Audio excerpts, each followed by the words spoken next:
everybody, welcome back. My name is Richa Mehta and I'm a licensed clinical psychologist. In today's video, we're going to understand what is depression and what we can do about it. So let's get started. Now, depression is a common mental health illness that negatively affects the way we feel, the way we think, as well as the way we behave. It can lead to significant emotional as well as physical problems that affect the way we function at work and at home.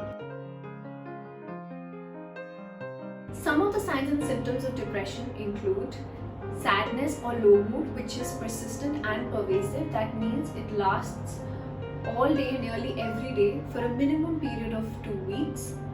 And pervasive means it is present across different life situations. Other signs and symptoms include fatigue, being low on energy or tiredness throughout the day, changes in sleep and appetite, difficulty in concentrating, decision making and paying attention, loss of interest and pleasure in activities that one used to find pleasurable earlier, feelings of helplessness, hopelessness and worthlessness, usually relating to oneself, one's future or the world around. And last but not the least, recurring thoughts of death or suicide. Now, depression is an umbrella term and may present itself differently and may be of different types and intensities.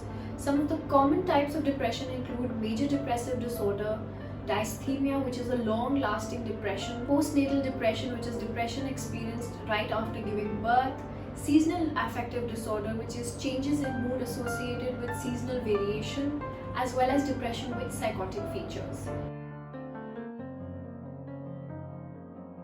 Biochemical causes of depression include changes in the chemicals within our brain. Low levels of serotonin have seen to contribute to depression. Having a relative who suffers from depression, especially a first-degree relative, increases the chances of developing depression.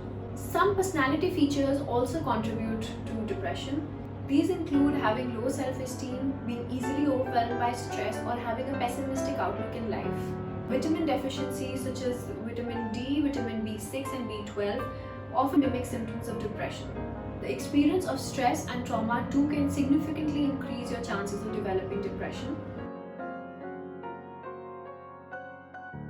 Research shows that women are twice as likely to develop depression as compared to men. However, depression may be seen in children, young adults, older adults, as well as males too. 1 in 10 people are likely to experience a depressive episode at least once in their life, with the first episode occurring somewhere between the ages of 20 to 30 years.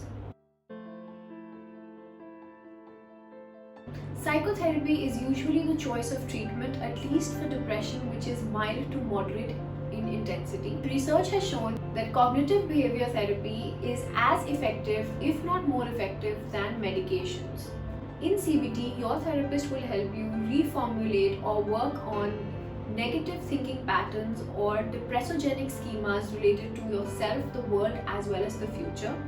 Interpersonal psychotherapy has also shown to be effective in depression, especially when depression is arising out of stress or conflicts in interpersonal relationships.